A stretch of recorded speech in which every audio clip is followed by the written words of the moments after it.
Hi, this is Sherry. Welcome to My Journey in Clay, where we talk about all things pottery related.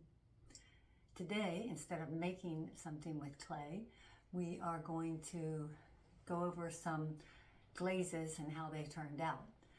So I have a lot of different glazes. I have dipping glazes, I have brush on glazes. Some of them I've had for several years, but they all still work. And what we'll do today is I'll show you the picture of what the piece looked like when I glazed it and before it was fired. And that way you can see maybe how far down I went with a certain glaze. I know I find it super helpful when I am looking at examples of other people's work. If they show me the piece when they glazed it, how the glaze looked, and then how it looks afterwards, because just telling me the glazes you used is helpful, but unless I see how it was applied, I might not have the same outcome as you do. So let's get started. This piece is a little dish I made with Little Loafers clay, Highwater Little Loafers. I used the black underglaze. I'll show you the picture of what the underglaze looked like. I did the black underglaze and then I wiped it off, and then I applied 3 times Mayco Amber Topaz. This is how it turned out. I do have a lot of texture on here, which is why I used that black underglaze.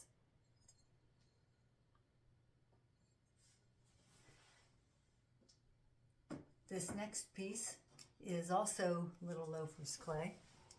This is a black mason stain applied before I glazed it and then rubbed it off, wiped it back. And then I applied Celadon, Opulence Celadon green. Actually, I didn't apply it, I dipped it. I have a dipping glaze of a Celadon green. So did the black mason stain, then dipped it in the Celadon green. And again, this is the Little Loafers, Highwater Little Loafers.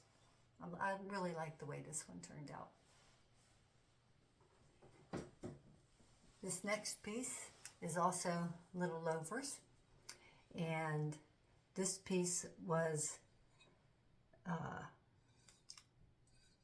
I applied the blue Rutile. Actually, I'm not sure that's how you pronounce it, but that's how I always pronounce it. I've looked it up and I see different ways of pronunciation.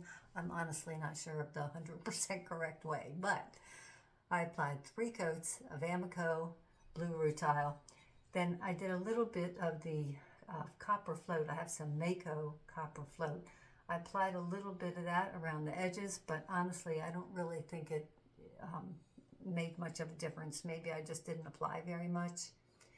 And then on the bottom, I did not apply 3 coats on the very bottom. And you can see that blue Rutile, if you don't put enough coats on it, it turns brown. It's not really, to me, not very attractive when it's brown like that. But that's the bottom of the piece. This next piece is also Highwater Little Loafers. This one I did a black glaze, applied a black glaze, not an underglaze, not a mason stain, but applied a black glaze and then wiped it back. And then I applied 3 coats of Amaco Aqua Celadon.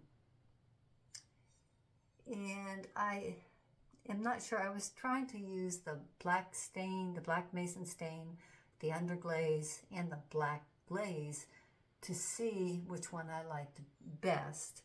And I believe I like the black mason stain best. This is the only one I did, I think, with the black underglaze, and it doesn't show through very much to me. But then again, I'm not 100% sure if it's this glaze or not. So anyway, the color is pretty though, and I like this one.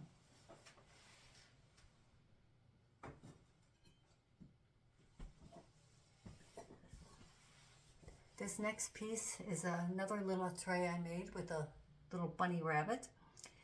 The clay is Little Loafers.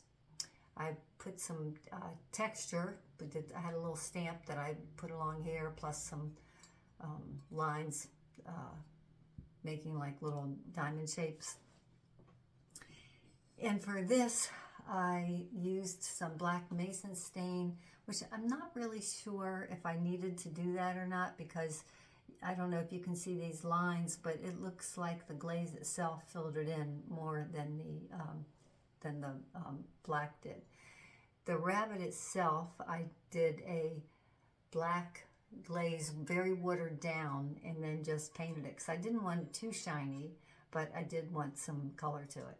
And then the dish itself, I did 3 coats of Mayco Celadon Bloom, which I'm happy with the way this turned out on this dish.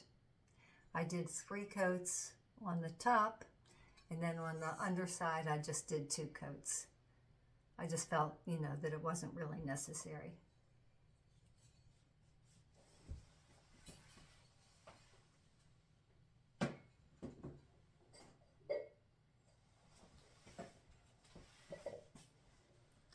This next piece, get that lid on top. This next piece, actually, I'll take it off to show you the difference here. This glaze is a Coyote Aqua. I applied 3 coats of the Coyote Aqua. And the top of this, well, the bunny rabbit I did the same way as I did the other bunny rabbit with watered down black glaze, but looks very different. And the reason is because this is a different kind of clay. This is standard 112. The other things that I've showed you have been Highwater Little Loafers, which is a lighter, much lighter clay, whereas the standard 112 is a darker clay. And so the rabbit does look a lot different with that black watered down glaze applied. And the top of this is actually not done in the same color. When I made this, I put green slip around it. I'm not really sure what I thought I was going to do, but I did the green slip. And so I decided when I was glazing this just to use a clear over top. And then the little soccer ball I just did underglaze. That's it.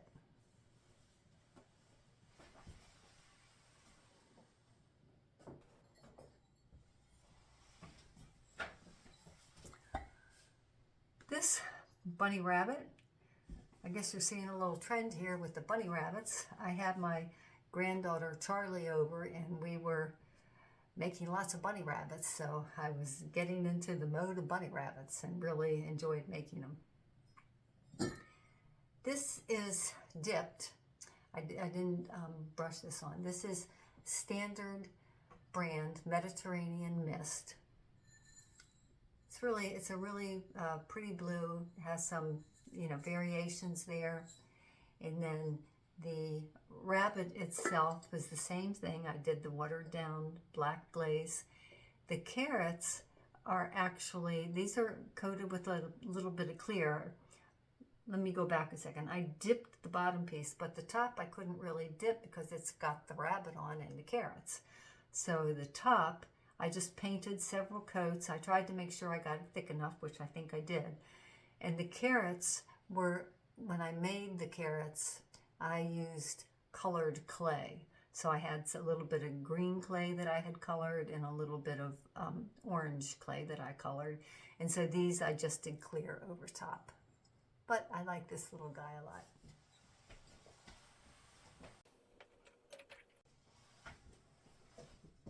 Okay, last bunny rabbit. This rabbit I dipped in a glaze called Antique Blue, and it's a Laguna brand. But I dipped it. It's a stable glaze, and it always turns out nicely for me. So it's not super shiny, but enough. And then I painted or applied with brush the same glaze, the Antique Blue on top. And you can see a little bit of it. Let me hold it side by side. You can see a little bit of a difference there, I think. It's just because when you brush a dipping glaze on, it's not as easy to get a thick enough coat. Wrap it then the same way with the watered down black glaze, and the ball, the little ball here, I did that with saturation gold. Saturation gold, let me think a second, what is that? Gosh, I think it's Mayco. I think it's Mayco saturation gold, but I'll double check that.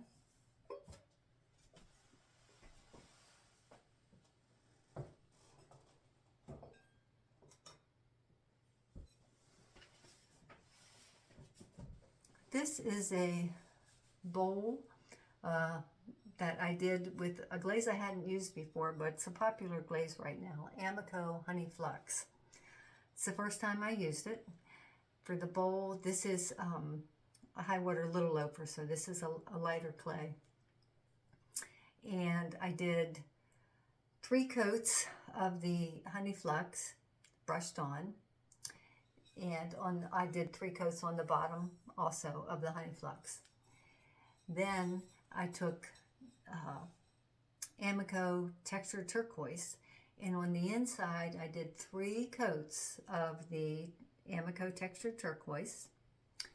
But then on the underside, I wasn't sure how much things were going to run, so on the underside I just did the rim up about 1 inch. I didn't really, actually it's not even maybe quite 1 inch. I did all around the outside because I figured the bowl, you're not really going to notice the outside of it that much, and I didn't want to take a chance on it dripping. But I'm happy with this. I like this color. This mug, I did the inside in a what I call a liner glaze, a white liner glaze. I generally do the inside of mugs with white. I just kind of like that for the inside of the mug. This particular glaze is Opulence 346, which that's what I usually use. But the outside, I did 3 coats of the Honey Flux that I talked about before, the Amaco Honey Flux. And notice this does have a little bit of texture in the middle. I just made some little wavy lines and then 2 concentric lines here when I made the mug. So it's 3 coats of the Honey Flux. And then I did Smoky Merlot, 2 bands of Smoky Merlot. You can see in the picture there that I showed. And then a little bit of textured turquoise in the middle. And it's very pretty. I thought there'd be more of the Smoky Merlot down in the bottom, but it turned out very nice. This one I did, and also that was standard 112 clay, as is this one. This is 3 coats, same thing with the inside. 3 coats of Honey Flux on the outside, and then I did 2 coats of blue Rutile on the top, and then I did 2 bands of textured turquoise. And I really like the way this one turned out too. Although honestly, I can't see a whole lot of difference between this one and the one I used, the Smoky Merlot, which I thought was pretty interesting. But it's very, very, I really like the outcome. Now this one I am not as happy with. This one I used 3 coats of, it's standard 112. I used 3 coats of Raspberry Mist. And I've kind of decided I like the name of Raspberry Mist really more than I like the actual color. But I did 3 coats of the Raspberry Mist overall, and then I did the Honey Flux. I did it almost halfway down, and there's a little bit of texture here, which is, you can't really see the texture too much. I think if I use this combination again, I like the Honey Flux over top. I think I might try to do more of a pattern, maybe some bands. I think that would be nicer than just this color here and this color here.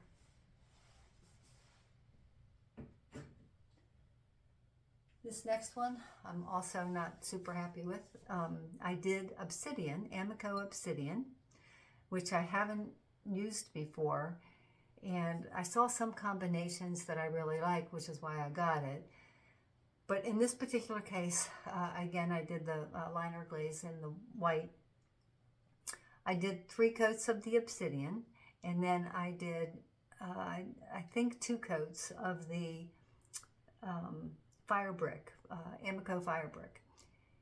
And I had seen something where it was really pretty with these 2 colors, but it had a lot more going on. And actually, now that I think about it, I think they had a 3rd color. So this is okay. I think I could do something else with this, but again, to me, it's just too like, okay, one color, then another color. I'm not super happy with it. And again, 112. For this last one, I don't have a picture of glazed, but I just kind of wanted to show you the differences sometime with the same glaze and different kinds of clay. So this is why sometimes you will see something that you think, oh, I just love this, and then you try it and it doesn't turn out at all. In this case, I have the Highwater Little Loafers clay. This case, I thought it was the standard 112, but then when I looked at the bottom, I realized, no, I'm pretty sure this is Miller's speckled clay. These both have white, the 346 Opulence white liner glaze inside. You can see, I think you can see here, there's a big difference in the 2 because this is speckled, so it looks completely different. And then if you look at the copper float, this is copper float, Mayco copper float, which is one of my favorite glazes. Both of these mugs have some texture on them. This mug, I did a little necklace, and just because it was a hand-built mug, you know, I had the clay rolled out and I just rollered on this texture. And this one is a wheel, done on the wheel, and I did some, you know, after it was dry enough, I did some little bisque mold things on it. But you can see the difference here. Same glaze, and then I put a little bit of flux on the bottom, which is why you see this here. But same glaze and very different. I really like it much better on the Miller's speckle than I do here. I think it's pretty, but it's just doesn't have as much depth to it to me. I hope you enjoyed seeing some of these finished pieces and the before and after. In the comments below, I will list all of the glazes that I used in the different brands. I was going to say I'll put a link to a PDF with pictures of the piece when it was glazed before it was fired and then afterwards, which I will, but I might post this before I put that link in. Thanks for watching.